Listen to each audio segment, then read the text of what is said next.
यौगिक। ठीक है, इसके बारे में हम पिछली कक्षा में पढ़े थे कि उपसंयोजक यौगिक में उपसंयोजक बंध होता है। अब वह बंध कैसे बनता है, वो बंध क्या होता है, ये सब जाने थे। ठीक ना। अब प्योरिटी रूप से हमको इसी पे बात करना है, उपसंयोजक यौगिक में। तो उपसंयोजक यौगिक को समझने से पहले हमने पिछली कक्षा में भी बात किया था सॉल्ट के बारे में। फिर से हम बात कर लेते हैं सॉल्ट यानी लवण।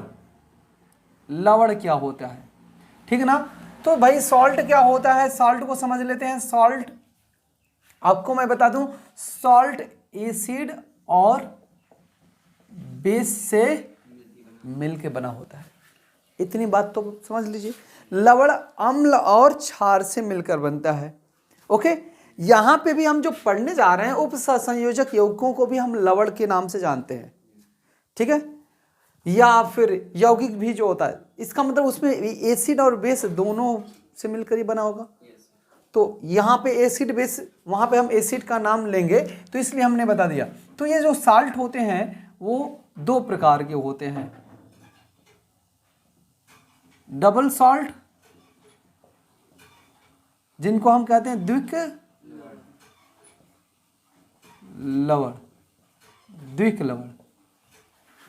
ठीक है, द्विक लवण किसे कहते हैं भाई, जो अपनी आइडेंटिटी क्या करते हैं, क्रिस्टलाइन फॉर्म में तो बचा कर रखते हैं, लेकिन सॉल्यूशन में अपनी आइडेंटिटी क्या करते हैं, खो देते हैं। आइडेंटिटी का मतलब फिजिकल और केमिकल प्रॉपर्टीज।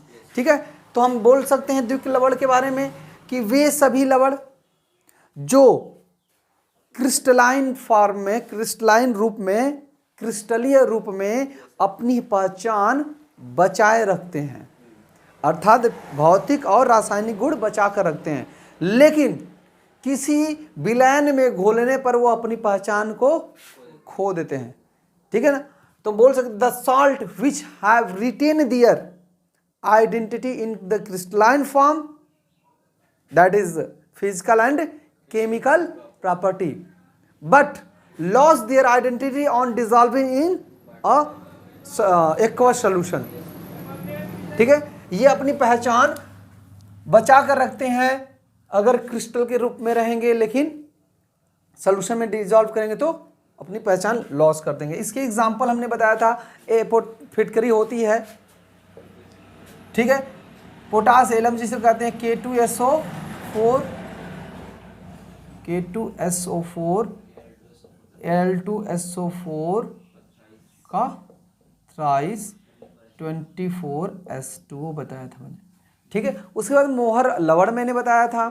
ठीक है, आप KCl ले सकते हैं, NaCl भी सॉल्ट के रूप में आएंगे। इतनी बात समझ में आई, ये उस दिन मैंने समझाया था।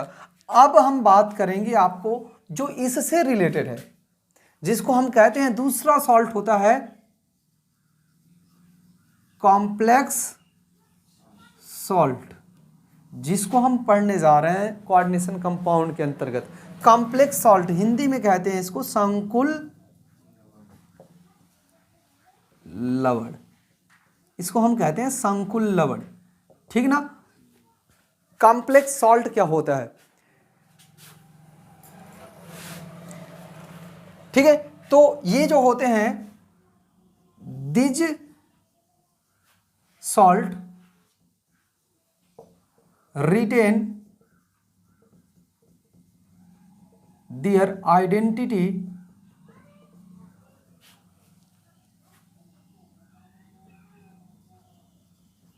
both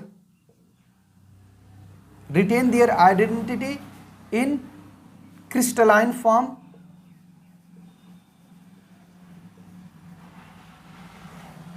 as well as in the solution, इन दी, हाँ सोल्यूशन बोले तो एक्वस सोल्यूशन, एक्वस सोल्यूशन। इतनी बात समझ में आई। This salt retain their identity in the crystalline form as well as in the solution, यानी यह जो होते हैं संकुल लवण किसे कहेंगे, कोई पूछेगा तो आप बताएंगे वे लवण जो अपनी पहचान क्रिस्टलीय रूप, तथा जलीय विलयन में बचाकर रखते हैं, उन्हें क्या कहते हैं? संकुल लवण कहते हैं। अर्थात वे लवण जो क्रिस्टलीय रूप में भी अपनी पहचान को रखते हैं और किसी भी एक्वस सॉल्यूशन में घोलने के बाद भी अपनी पहचान को क्या करते हैं, मतलब जैसे घोलने से कोई फर्क नहीं पड़ता है। जैसे एग्जाम्पल के बात करें तो एग्जाम्पल में हो गया K4 FeCN का होल 6, ठीक है। यह क्या बोला जाएगा? आपका कॉम्प्लेक्स लवण बोला जाएगा, ठीक है। आगे में अगर CO का भी, कोबाल्ट का लवण भी होता है, बहुत सारे होते हैं, CONH3 का होल 6 Cl3, ठीक है ना। बाकी इनके नाम आगे हम पढ़ेंगे क्या हो। अगर इनको हम डिसॉल्व करते हैं पानी में तो ऐसे ही रहेगा एज इट, और पानी के बाहर क्रिस्टल के फॉर्म में रहेगा तो क्रिस्टल में तो पहचान ही लोगे। तो ये अपनी पहचान खोते नहीं है, चाहे विलयन में हो चाहे क्रिस्टल के रूप में हो। लेकिन ये विलयन में और क्रिस्टल दोनों में, क्रिस्टल में अलग होते हैं, क्रिस्टल के रूप में देखोगे तो भाई फिटकरी देखकर पहचान लोगे, लेकिन पानी में घोल दोगे तो पानी का घोल देखकर फिटकरी नहीं बता सकते। यानी घोलने के बाद ये अपनी पहचान, कौन? डबल सॉल्ट, पहचान खो देते हैं। इतनी बात समझ में आई, ठीक है। तो इसको नोट कर लीजिए जल्दी से, कॉम्प्लेक्स सॉल्ट किसे कहते हैं। तो भाई इसको हिंदी में समझ गए? वे लिखिए जी, वे हो गया ना, वे लवण जो क्रिस्टलीय रूप तथा विलयन दोनों में अपनी पहचान बचाए रखते हैं, उन्हें संकुल लवण कहते हैं, ठीक है। संकुल लवण हमेशा इस प्रकार के ब्रैकेट में लिखा जाता है। अब इस ब्रैकेट में जो है इनके बारे में अलग से हम समझ लेते हैं ये क्या होता है, ठीक है ना। तो चलो भाई इसको हम जान लेते हैं।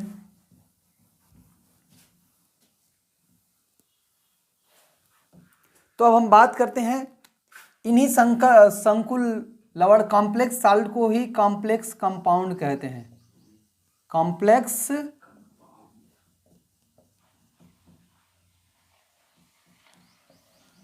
इन्हीं संकुल लवण को हम कॉम्प्लेक्स कंपाउंड कहते हैं या कोऑर्डिनेशन कंपाउंड कहते हैं। इतनी बात समझ में आया?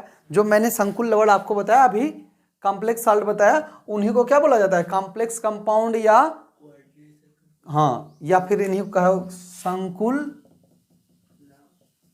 यौगिक। कंपाउंड का मतलब यौगिक होता है। यहां तक क्लियर है? अब हम बात करते हैं, इसको समझ लेते हैं, फिर इनको कहते कैसे हैं। एक तो परिभाषा मैंने बता दिया, इनकी आइडेंटिटी के आधार पर, इनकी प्रॉपर्टी के आधार पर, ये अपनी फिजिकल और केमिकल प्रॉपर्टी दोनों रूप में क्रिस्टल और विलयन दोनों में बचा कर रखते हैं। लेकिन ऐसे समझते हैं, इन्हें ब्रैकेट में लिखा जाता है। इन्हें कहां लिखा जाता है? ब्रैकेट में।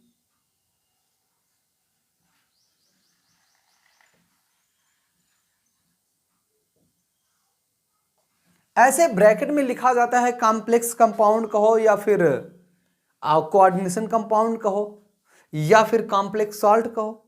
इसको कैसे लिखा जाता है भाई? ब्रैकेट में। इसकी संख्या अगर n है, ln ऐसे लिख दिया जाता है। इसके बाहर कोई ना कोई आयंस होते हैं, चाहे इधर रहें चाहे इधर रहें। वो डिपेंड करता है कि आपका कॉम्प्लेक्स निगेटिव है, पॉजिटिव है या फिर न्यूट्रल है। क्लियर है? ये जो बाहर ब्रैकेट लगा है ना, इस ब्रैकेट को हम कहते हैं कोऑर्डिनेशन स्फीयर। समझ में आया? Coordination sphere. कोऑर्डिनेशन स्फीयर कहने मतलब, कोऑर्डिनेशन का मतलब उप सहसंयोजक, या फिर एक और इसका नया नाम है समन्वय। ठीक है, समन्वय। स्फीयर का मतलब हाँ,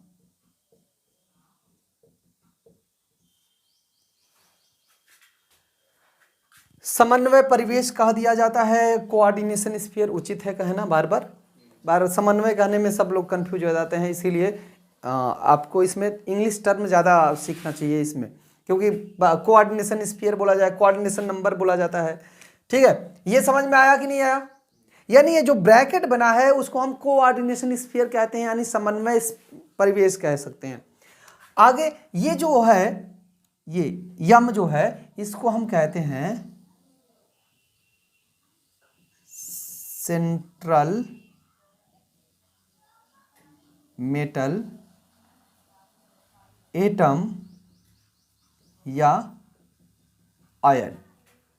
इसी का नाम उसे आयन के रूप में ही ये होता है, यह आयन के रूप में ही होता है, एटम के रूप में नहीं होता है, इसीलिए इसको कहते हैं सेंट्रल मेटल एटम या आयन कह सकते हैं।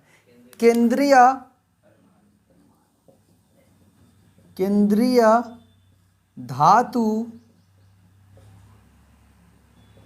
परमाणु या आयन।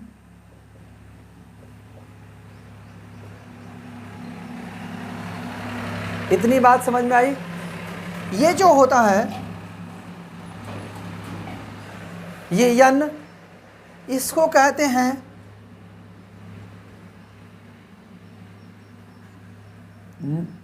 नंबर ऑफ लिगेंड, ठीक है, नंबर ऑफ लिगेंड, या इसी को हम कहेंगे कि कितने लोन पेयर डोनेट किया जा रहा है, ठीक है, number of donating lone pair electron, ठीक है ना, number of donating lone pair electron. तो इसीलिए इसको सीधी भाषा में हम कह देते हैं कोऑर्डिनेशन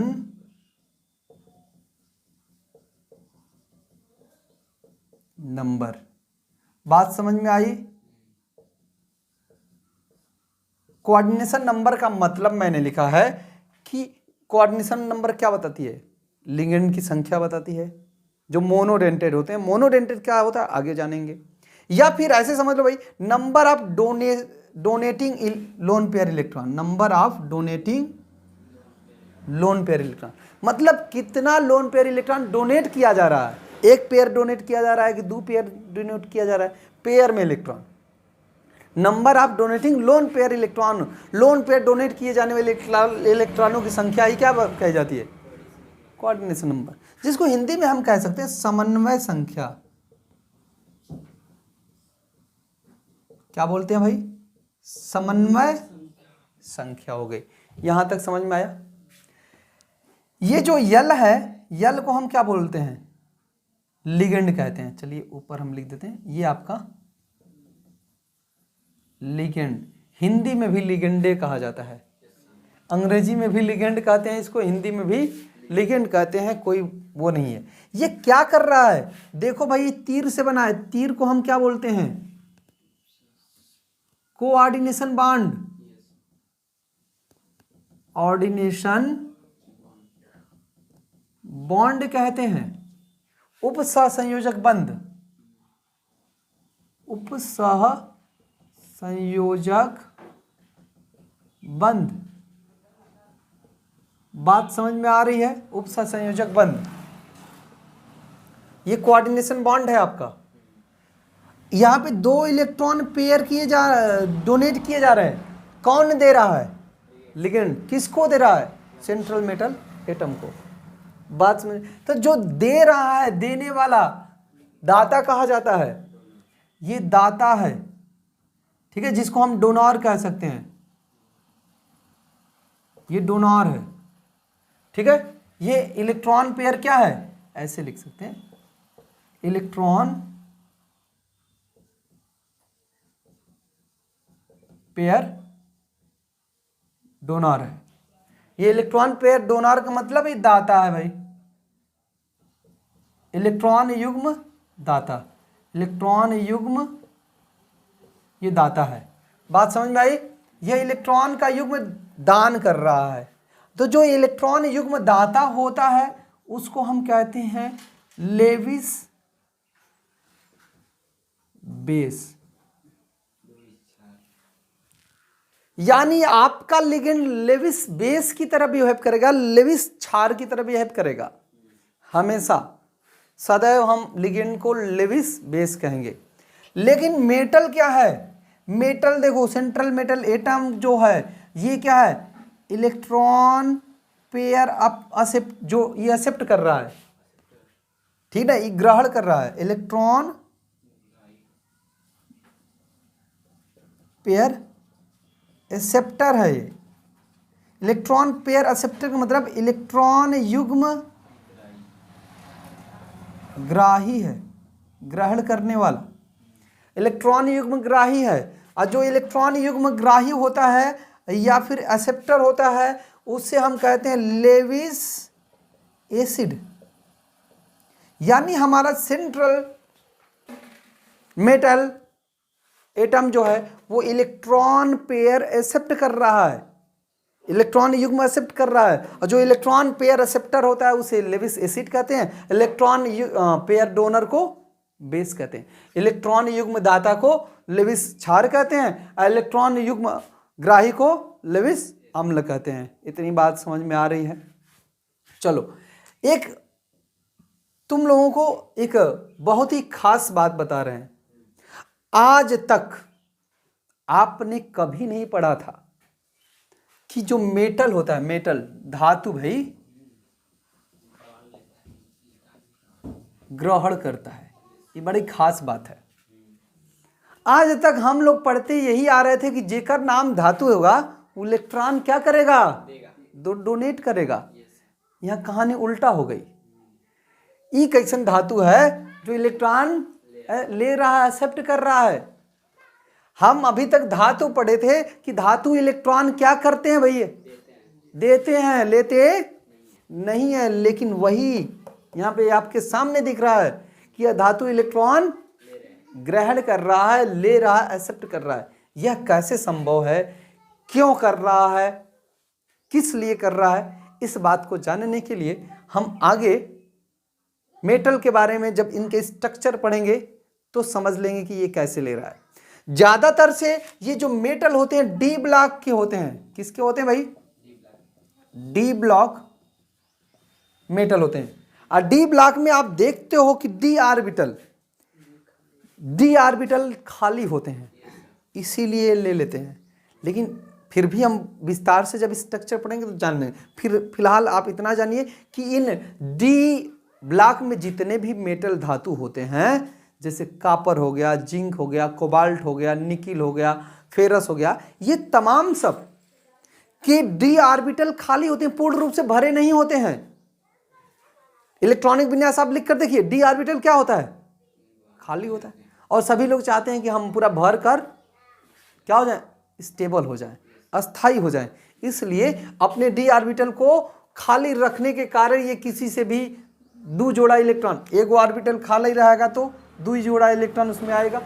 तो कोई भी दो जोड़ा इलेक्ट्रॉन देता है, अरे एक जोड़ा कह रहे हैं, पेयर में इलेक्ट्रॉन देता है, एक पेयर इलेक्ट्रॉन देता है तो खट से एक ऑर्बिटल भर लेते हैं, फिर और पेयर देगा तो फिर दूसरा कम भर लेंगे। तो जैसे भी ये भरते हैं भर लेते हैं भाई। यहाँ तक बातें समझ में आई।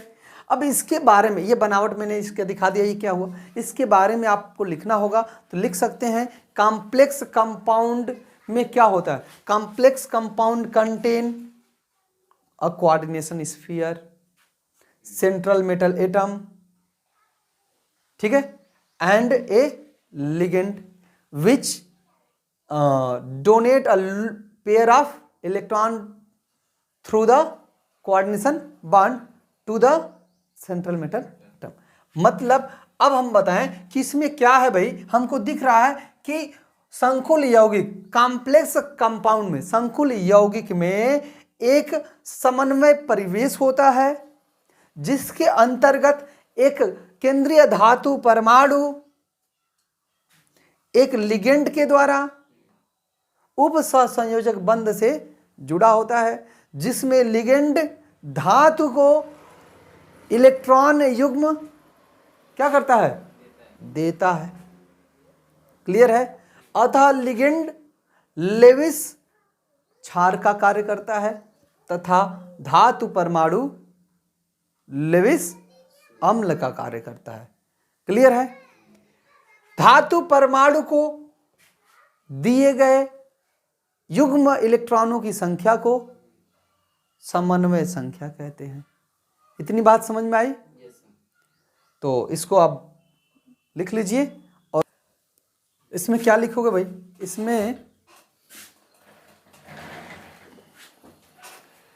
इसमें जो आप लिखेंगे ये क्या है भाई? संकुल यौगिक की परिभाषा तो आपको पहले बता दी गई, दूसरी परिभाषा आपको लिखना होगा, तो इसके आधार पे आप लिखेंगे। कैसे लिख लेंगे? लिखेंगे संकुल यौगिक में क्या होता है? एक, देखो यहाँ पे मैं यहीं से देख कर लिख रहा हूँ, एक ठो क्या है? धातु परमाणु। एक केंद्रीय धातु परमाणु या आयन होता है जो चारों तरफ से आयन या उदासीन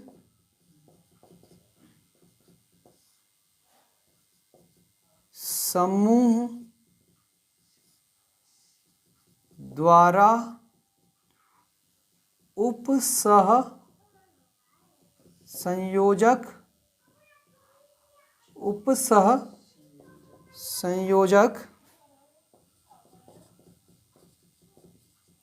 बंध द्वारा समन्वय परिवेश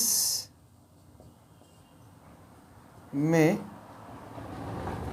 जुड़ा होता है।